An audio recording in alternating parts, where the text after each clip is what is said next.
loves to travel, and she will tell you that this summer was a little different. She will enjoy one day's, in this speech, enjoy one day's adventure in an, as of yet, undisclosed location. The name of the speech is Traveling, and it's project number 6 in the Competent Communicator. Her objectives are voice intonation, and her own objective is to follow the timing limit. So the time then today is 5 to 7 minutes. Let's welcome Jan Sen.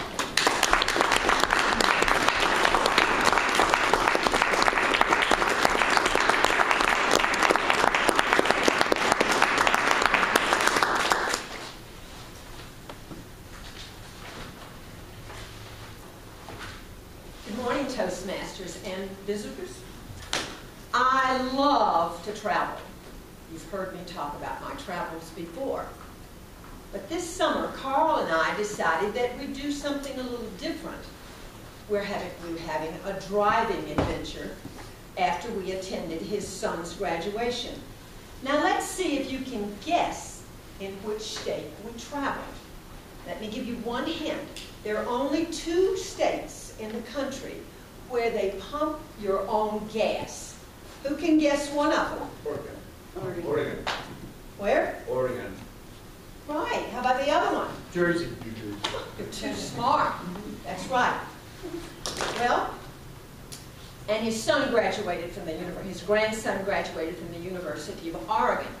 So we left Seattle, and we ended up in Astoria. And this is where my adventure begins. It all started at the gas pump.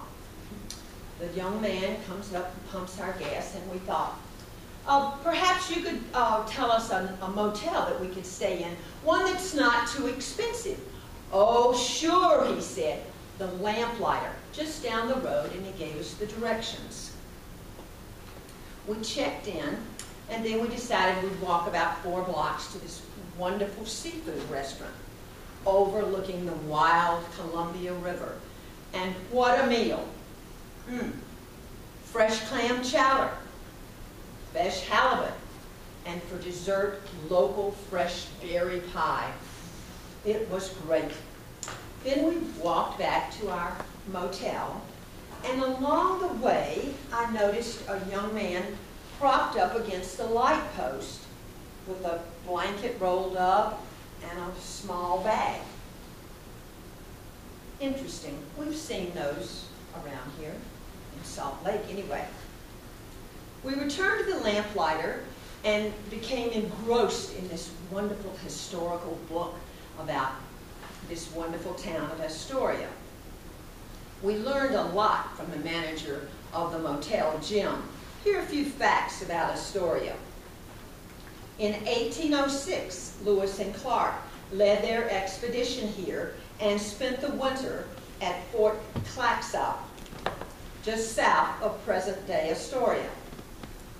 This was also the oldest American settlement west of the Rockies. Astoria was named after John Jacob Astor, who accumulated his wealth from the fur trading business. The first post office was in Astoria, the first post office west of the Rockies. The local economy is based on fishing, logging, and today tourism. The downtown area, now existing on fill that was brought in, originally was built on pilings. Now there were 2 fires in Astoria which totally demolished the town, but it's been rebuilt now.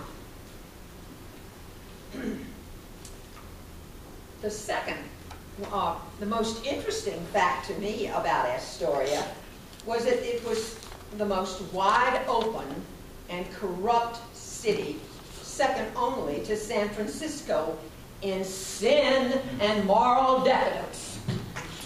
Immigrants came from Finland, Scandinavia, and China, adding to the area's culture mix as well as to the economy.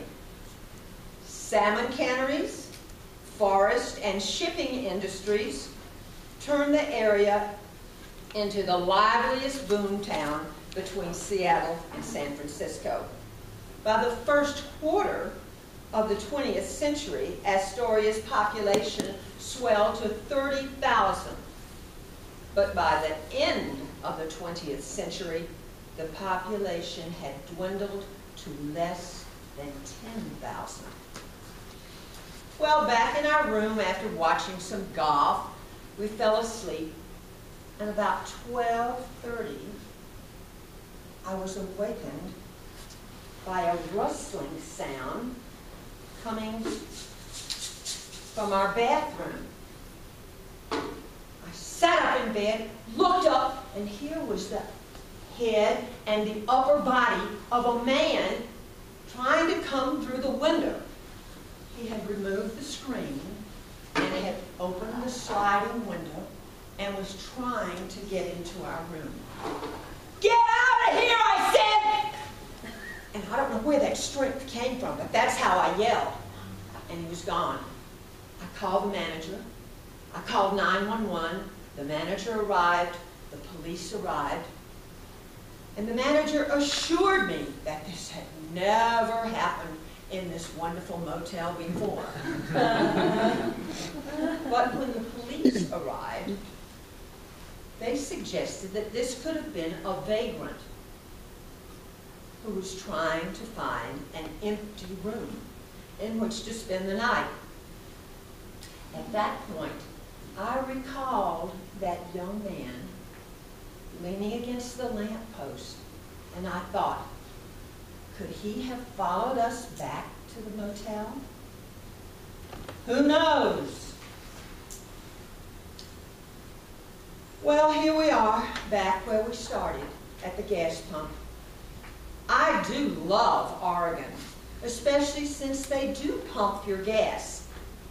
But perhaps next time we will be more discerning and cautious about taking advice from the person who pumps our gas.